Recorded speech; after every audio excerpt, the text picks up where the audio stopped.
Ladies and gentlemen, brothers and sisters, kingdom-minded entrepreneurs and visionaries, let me tell you something that can change everything in your life, your finances, your relationships, your purpose, and your power. You are the temple. God dwells within you. This is not a metaphor. It is not poetic language. It is a kingdom truth that has the power to redefine your entire identity and reshape how you approach every area of your life. When the word says you are the temple of the living God, it means the very presence, power, and nature of God have made their home inside you. That is not a light statement. That is not a nice, comforting phrase to whisper when you're feeling down. That is divine truth meant to shift how you think, how you speak, how you act, and how you show up in the world. Let's put this in context. In the Old Testament, the temple was the most sacred place on earth. It was where the presence of God dwelled, behind the veil, in the Holy of Holies. Only the high priest could enter once a year after going through extreme purification to step into that glory. But through the finished work of Christ, that veil was torn. The presence of God didn't just come out, it came into Washua. Not into buildings made by hands, but into a vessel shaped by divine design. You are now the holy place. You are now the carrier of his glory. That means you no longer have to search for God externally. You don't have to beg for his nearness. You don't have to wait for a supernatural visitation. The same Spirit that raised Christ from the dead now resides in you. He doesn't visit, he inhabits. He doesn't rent space, he takes residence. That changes how you pray. That changes how you worship. That changes how you move through life. You don't enter God's presence anymore, you carry it. You don't hope for favor, you host it. You don't ask for authority, you walk in it. When you truly understand that you are the temple, everything around you begins to respond differently. Environments shift when you show up, not because of your personality, but because of his presence. You don't just bring energy, you bring an atmosphere. You don't just attend meetings, you influence dimensions. The glory you carry is not subtle, it is not weak. It is the same power that formed galaxies, calmed storms, and resurrected the dead. And if God dwells in you, how could fear have a place? How could shame remain? How could lack define you? These are not just emotional issues. They are identity issues. You cannot carry the Spirit of God and live like you are powerless. You cannot host divine wisdom and speak as if you have no direction. You cannot be the dwelling place of the Most High and act like you're still begging for scraps from the table. You are seated with Christ in heavenly places. You are not trying to become worthy. You were chosen to carry what heaven itself treasures. Being the temple means you steward the presence. You guard your thoughts, not out of legalism, but out of reverence. You walk in purity, not from fear of punishment, but from honor for the one who lives inside you. You speak with authority, not because of your education, but because of your revelation. The more you understand this, the less permission you give to mediocrity, the less time you waste on insecurity, the less tolerance you have for anything that doesn't align with your kingdom identity. You are not ordinary. You are not random. You are not just human. You are the intentional design of a creative God who made you to be a vessel of his Spirit.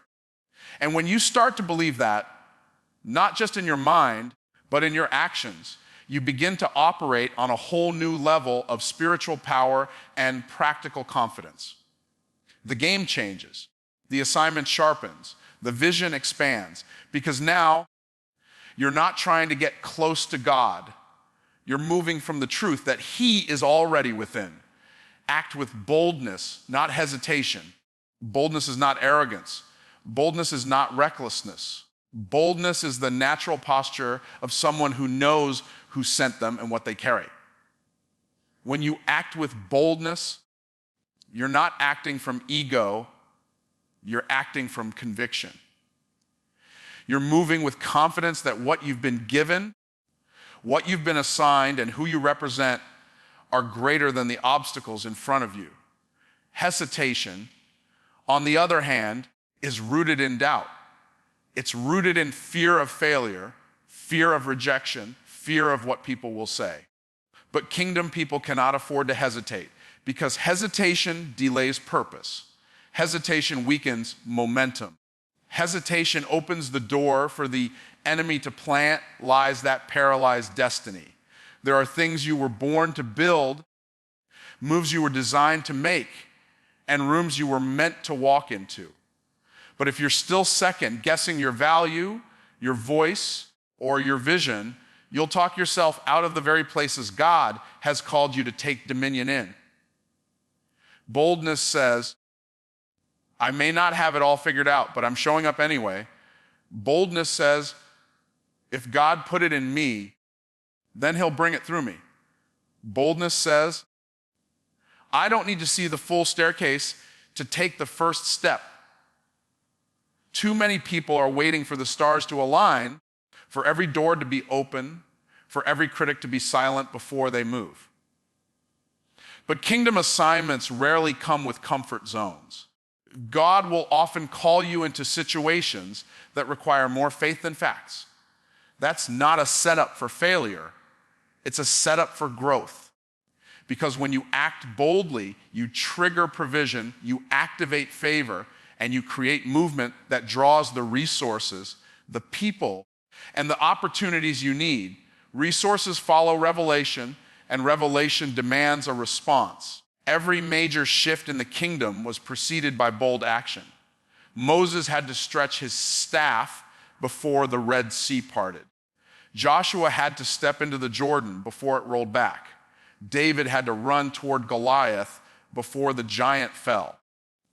Peter had to step out of the boat before he walked on water. You don't get kingdom results with comfort-level decisions. You get them by acting when it feels risky, trusting that the one who called you is the one who will sustain you. Boldness is not just for the platform, it's for everyday obedience. It takes boldness to forgive when you've been wronged. It takes boldness to speak truth when it's unpopular. It takes boldness to say no to distraction and yes to discipline. It takes boldness to believe for overflow when your circumstances look like lack.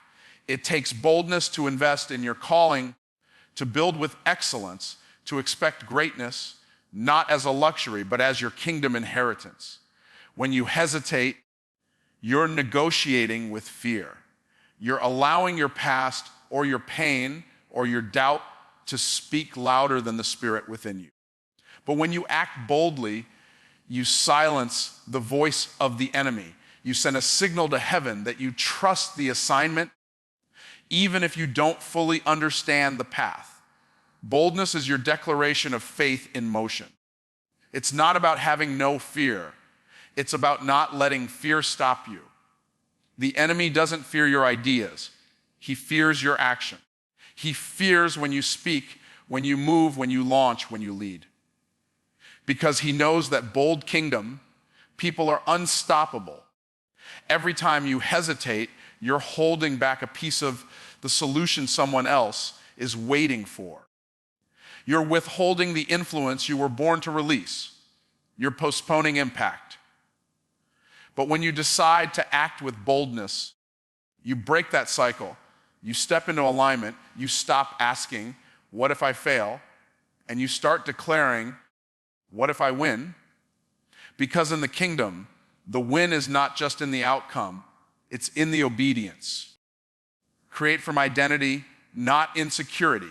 When you create from identity, you're building from a foundation of clarity, purpose, and divine truth. You're not trying to become something.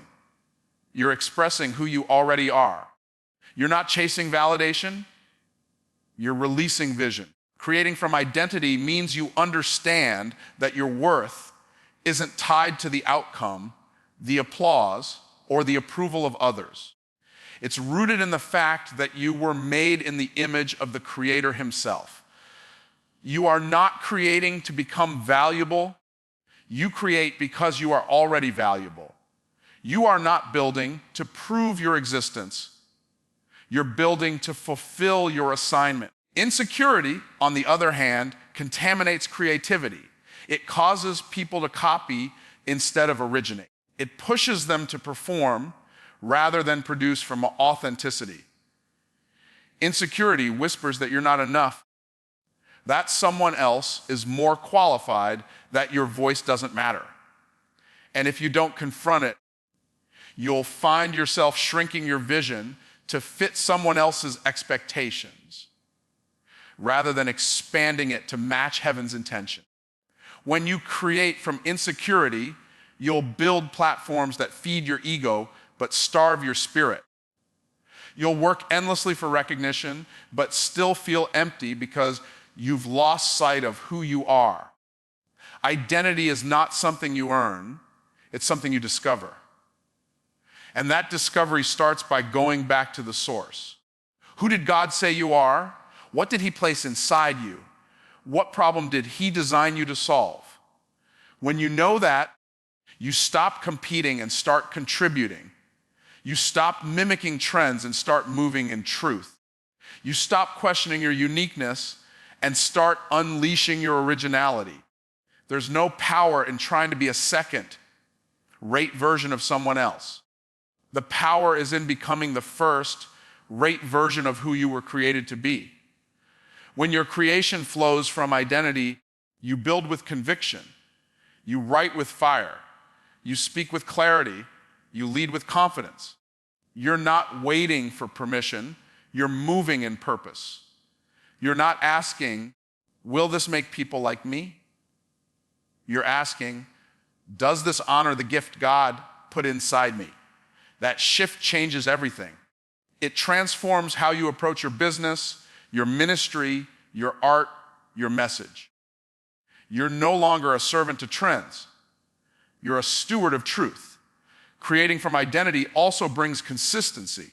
When you know who you are, you don't need constant external motivation to keep going. Your internal alignment sustains you. In seasons of silence, you stay faithful. In moments of resistance, you keep building because your identity anchors you deeper than any storm can shake you. You're not building for applause. You're building for assignment. You're not chasing likes. You're pursuing legacy. The problem with creating from insecurity is that it's never satisfied. It always needs more affirmation, more attention, more proof that you're enough. But identity is secure. Identity creates from overflow, not emptiness. It builds with joy, not pressure. It shares freely, not fearfully. When you know who you are, you become a river, not a reservoir. You don't hoard your creativity, you release it to serve, to impact, to elevate others. You must understand the world is not looking for another copy. It's looking for authenticity. And your authenticity is tied directly to your identity. When you create from who you truly are, what you release carries power. It carries resonance. It carries fruit that lasts. You weren't just designed to create. You were designed to reflect heaven while you create. And heaven doesn't birth insecurity. It births intentionality. Every gift you have was given with a purpose. Every vision you carry was breathed by the Creator. When you move from that place, you're not just creating content, you're releasing kingdom. You're not just producing work, you're fulfilling purpose. Operate by faith, not by sight. Faith is not blind optimism. It is not a vague hope that things might get better. Faith is spiritual certainty rooted in the nature and promises of God. To operate by faith means you are governed by what God has spoken, not just what your senses perceive. Sight is limited. It can only process what is in front of you. But faith reaches into what is unseen, what is eternal, what is promised, and pulls it into the now. When you operate by sight, your actions are dictated by circumstances. But when you operate by faith, your actions are driven by revelation.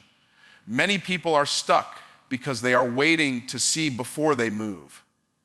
They want the plan laid out, the outcome guaranteed, the resources secured, the timing perfect. But the kingdom doesn't function like that. The kingdom requires movement before manifestation. God speaks a word, and he expects movement on that word before there is evidence. That's why faith without works is dead. You can say you believe, but if you're not building, stepping, sowing, or speaking in alignment with that belief, you're still operating by sight. Sight will cause you to play small. It will limit your decisions to what makes sense on paper. Sight is safe. It calculates. It hesitates. But faith takes risks based on trust in a faithful God. Faith says, I don't see it yet, but I know it's already done. Faith says, I'm not waiting for external confirmation because I already have internal conviction. Faith doesn't wait for doors to open. It walks toward walls expecting them to fall. Faith is not passive. It's aggressive in obedience. It moves forward with courage, not because everything is easy, but because everything is promised. Operating by faith also means you must get comfortable with uncertainty. You won't always know how it's going to come together. You won't always have the budget, the blueprint, or the backing. But what you will have is the word. And if you have the word, you have everything you need to begin. God often doesn't show you step 2 until you take step 1. That's not a flaw in the process. It's a feature designed to develop trust. Operating by faith builds spiritual muscles. It sharpens your hearing. It purifies your motives. It trains you to depend on God, not your own understanding. There will be times when the evidence around you contradicts the vision within you. That's when faith becomes warfare. You'll have to silence the noise, resist the urge to quit, and stay anchored in what God said. Faith isn't always loud, but it is always firm. It doesn't always shout, but it never surrenders. Faith holds the line when sight says there's no way. Faith speaks life when everything looks dead. Faith keeps sowing when the ground seems dry. Faith keeps walking even when the path disappears. If you live by sight, you will always be reacting to the economy, reacting to opinions, reacting to obstacles. But when you live by faith, you move proactively. You shift from survival to dominion. You don't just endure seasons, you master them. You don't wait for the environment to change, you shift the environment. Because faith sees beyond the natural. It sees what God sees. And when you see what God sees, you begin to speak what he speaks, build what he's revealed, and expect what he has promised. To operate by faith requires discipline. It requires surrender. It requires that you stop exalting logic above revelation. It's not that God is against planning or wisdom. He is the author of wisdom, but kingdom wisdom is faith-based, not fear-based. Faith is not the absence of preparation. It is the presence of confidence in divine direction. When faith leads, strategy follows. When faith leads, doors open. When faith leads, provision flows. When faith leads, miracles become normal. Walk in authority, not approval seeking. Authority is not something you earn from people. It is something you receive from God. It is a divine empowerment that comes with identity and assignment. When you walk in authority, you understand that you have been commissioned by heaven to operate with dominion in your sphere. You are not looking for permission to step into purpose. You are not waiting for others to validate your calling. You are moving because you were sent. There is a big difference between influence that is borrowed and authority that is rooted. Borrowed influence depends on platforms, popularity, and public opinion. Rooted authority flows from alignment with the will and word of God. Approval seeking is exhausting. It is a trap that keeps people small, hesitant, and insecure. When you live for the approval of others, your identity rises and falls with their opinions. You become addicted to affirmation and paralyzed by criticism. You start filtering your decisions through the question, will they like this? Instead of asking, is this what God has assigned me to do? But when you walk in authority, you stop needing applause to feel successful. You stop bending your vision to fit other people's comfort zones. You become unshakable, not because everything is easy, but because you know who backs you. Authority brings clarity. You're no longer confused about whether you belong in the room. You know you were sent to shift the room. You stop tiptoeing around truth to keep people comfortable. You stop lowering your standards to be accepted. You stop apologizing for your assignment. Authority makes you bold, but not arrogant. It makes you confident, but not careless. Because real authority is marked by humility.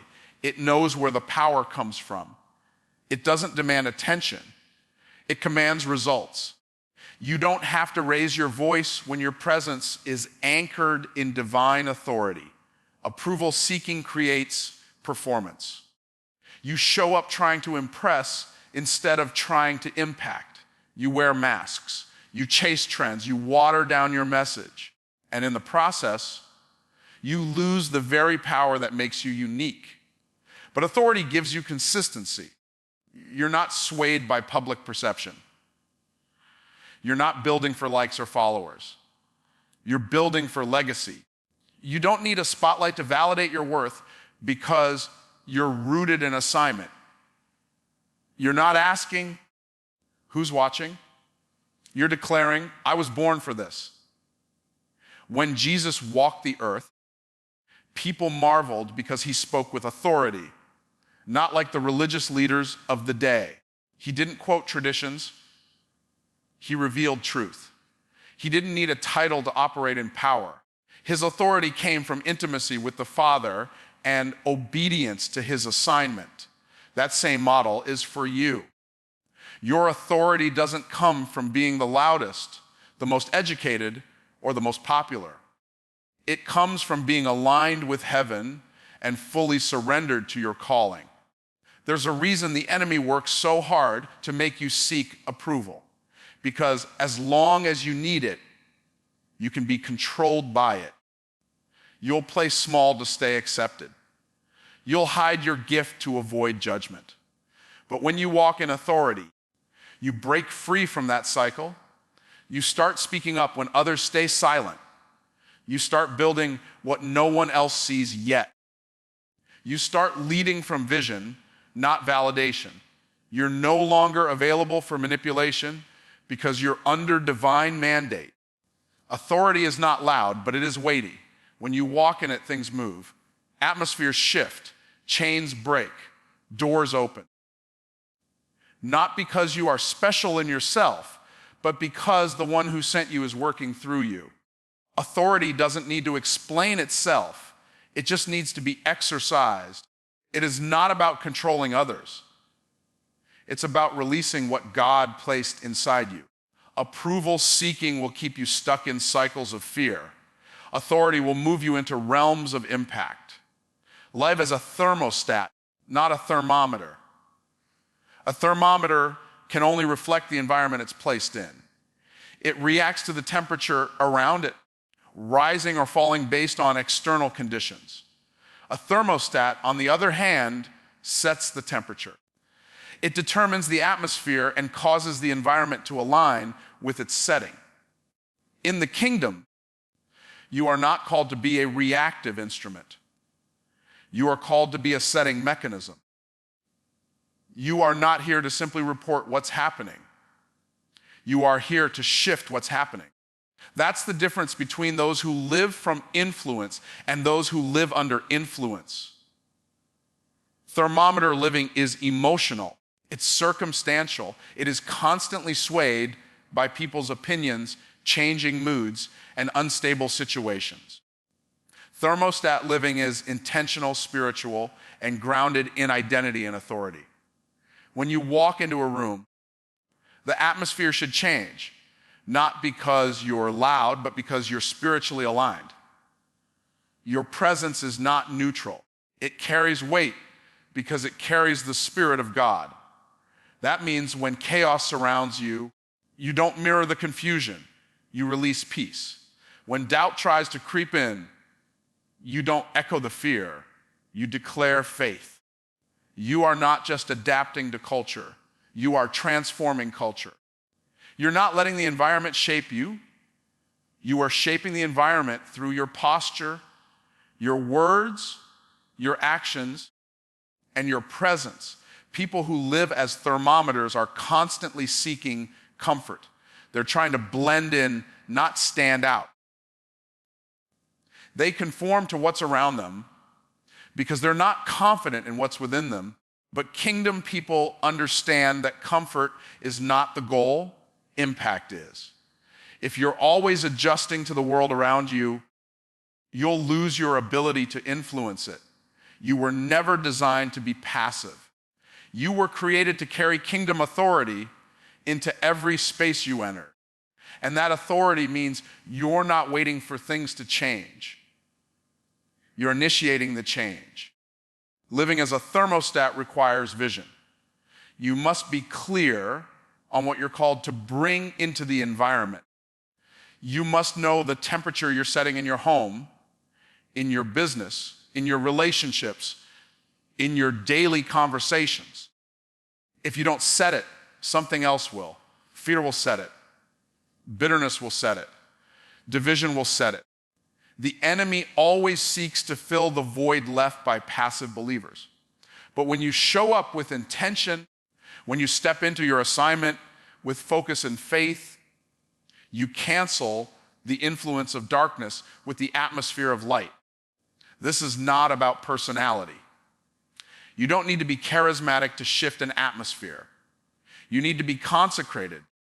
You need to be connected to the source. A thermostat doesn't operate on its own power. It's linked to a system. In the same way, you must stay connected to the presence of God. That connection is what gives you consistency. It allows you to maintain a kingdom atmosphere even when everything around you is unstable. Thermometers fluctuate. Thermostats maintain. They hold the line. They create stability. That's what the world is hungry for. People who don't change with the weather, but bring clarity, peace, and power in every season. Living as a thermostat also means being intentional with your words. Your language sets the tone. You can either speak life or speak fear. You can either stir up doubt or stir up hope. Your words carry spiritual weight, and when you speak with clarity and conviction, you shift what people believe is possible. The same is true for your actions. When you lead with integrity, serve with excellence, and love without conditions, you raise the standard. You show people what it looks like to live under the influence of heaven, not under the pressure of culture. Kingdom people don't just react, they respond with revelation. They don't wait for perfect circumstances. They bring the presence of God into imperfect ones. They don't allow the climate of the world to dictate their temperature. They raise the climate until it matches what heaven intended. Thermostats don't just measure, they influence, they govern. They set things in order. That's what you're called to do in every space you enter.